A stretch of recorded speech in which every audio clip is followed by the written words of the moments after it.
Мною принято решение о проведении специальной военной операции. Russia is still the greatest profiteer of this Russian-Ukrainian conflict. Most of you will think that it is a false claim, but unfortunately it's true.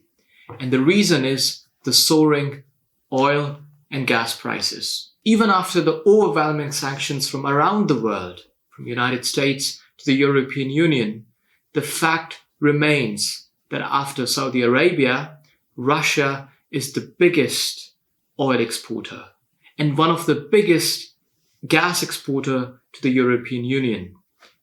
And another fact is that 40% of European Union's gas is imported from Russia. And to put the EU's natural gas imports from Russia in figures, I'll give you this example, that in the beginning of 2022, EU was paying on daily basis 190 million euros. And in the beginning of March 2022, on daily basis, EU is paying 610 million euros a day.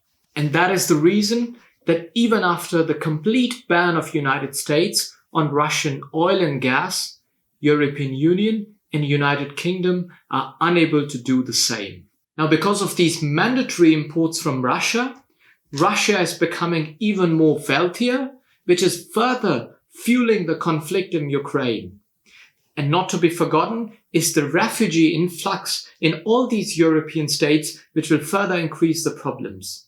Whereas at the same time, the increasing oil and gas prices are affecting individuals directly in multiple ways. Now, even if you feel that you're not directly affected by the soaring oil prices because you use an e-bike to go to your work or you jog to your work, you'll still be affected at the end of the day because the soaring oil prices will increase the transportation costs. So all means of transportations, whether it's sea, land, or air, the ships, the planes, or the big trucks, they're all fueled by oils. So once the transportation costs start soaring, the costs of the products that you find in your supermarkets, that you find in the media markets for home appliances, or your laptops that you buy, or mobile phones that you buy, will start soaring higher.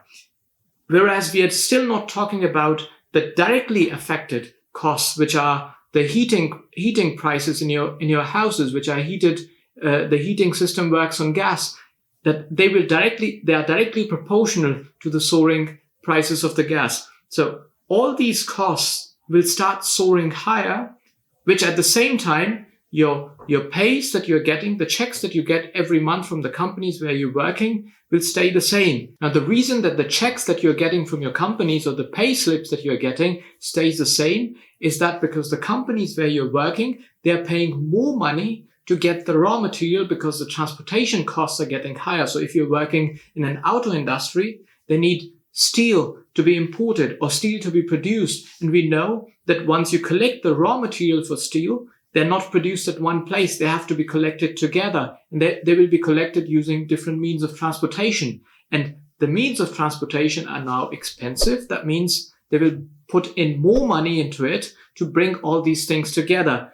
And the society in itself, or the countries in itself, they are not bringing in more money. They are taking the money out of it. So at the end of the day, so all of us, it's on our cost. It's kind of that the states or the Russian state is bringing their hands into our own pockets to fuel the war or fuel the conflict that they started in Ukraine. So the only thing that can be done right now is that we put an end to this war as soon as possible, because each one of us, whether it's a Russian citizen or a European citizen or an American citizen or somebody sitting in India, all of us will pay for this conflict at the end of the day.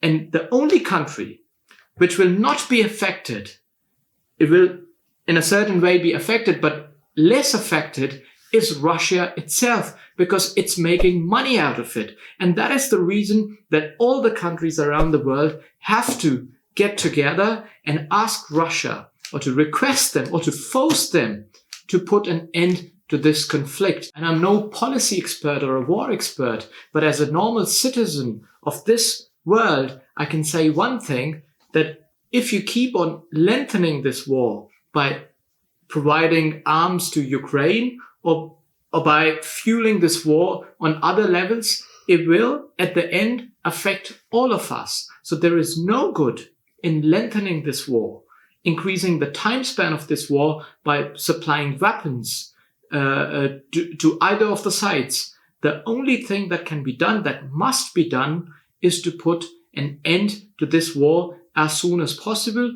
because no one in the world, after the crisis of last 2 years, the coronavirus crisis that we had, is able to put their hands in their pockets and give all what they have left, because at the end of the day, it's our food which we'll not be getting.